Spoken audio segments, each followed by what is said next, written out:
அனைவருக்கும் வணக்கம். சான்றோர் மக்கள் கழகத்தின் நிறுவன தலைவர் சதானனார் வருகிற ஜனவரி மாதம் 25ஆம் தேதி ஞாயிற்றுக்கிழமையன்று ஈரோட்டில் தனியார் மண்டபத்தில் சான்றோர் மக்கள் கழகத்தின் மாநில மாவட்ட செயற்குழு மற்றும் பொதுக்குழு கூட்டம் நடைபெற இருக்கின்றது. வருகிற 2026ஆம் ஆண்டு நடைபெற இருக்கின்ற தேர்தல் குறித்து, சான்றோர் மக்கள் கழகத்தின் நிலைப்பாடு குறித்து முக்கிய நிர்வாகிகளுடன் கலந்து ஆலோசிக்கும் கூட்டம் இந்த கூட்டத்தில் நிர்வாகிகள் உங்களுடைய விருப்பத்தை தெரிவிக்கலாம், ஆலோசனை வழங்கலாம். அதன்படி தீர்மானம் நிறைவேற்றப்படும்.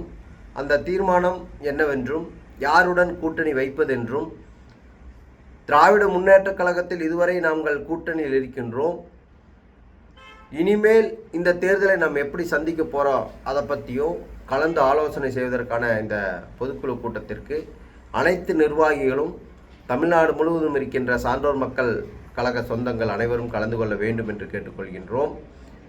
சிறப்பான முறையில் இந்த ஏற்பாடு நடைபெற்று கொண்டிருக்கின்றது. உங்களுக்கு ஏதாவது சந்தேகங்களோ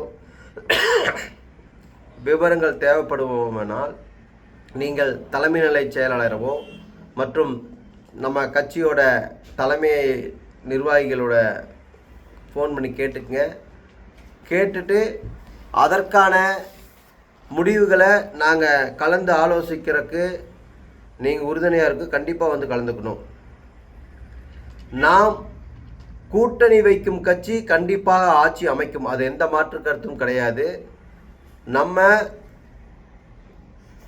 இன்னைக்கு யாரெல்லாம் நமக்கு சான்றோர் மக்கள் கழகம் நாடார் கட்சி, ஜாதி கட்சி என்று சொன்னார்கள், ஆம், நாங்கள் ஜாதி கட்சியாகத்தான் இருக்கின்றோம்.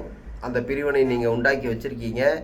கொங்கு மண்டலத்தில் பெருந்துறை சட்டமன்ற தொகுதியாக இருக்கட்டும், பவானி சட்டமன்ற தொகுதியாக இருக்கட்டும், கோவி சட்டமன்ற தொகுதியாக இருக்கட்டும், திருச்செங்கோடு, மொடக்குறிச்சி அனைத்து தொகுதிகளுமே நாடார்கள் அதிகப்படியாக வாழும் பகுதி. அந்த பகுதியில் எங்கள் நிர்வாகிகள் ஒவ்வொரு தொகுதியிலும் 30,000க்கும் மேற்பட்ட வாக்குகள் எங்களுக்கு இருக்குது.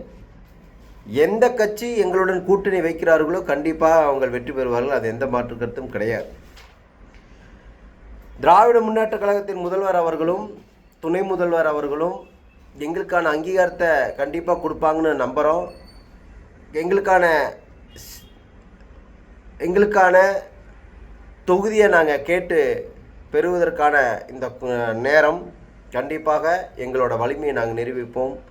இந்த கூட்டத்தில் அனைத்து நிர்வாகிகளும் கலந்து கொண்டு ஆலோசனை வழங்க வேண்டும் என்று சொல்லி கேட்டுக்கொள்கின்றேன். நன்றி, வணக்கம்.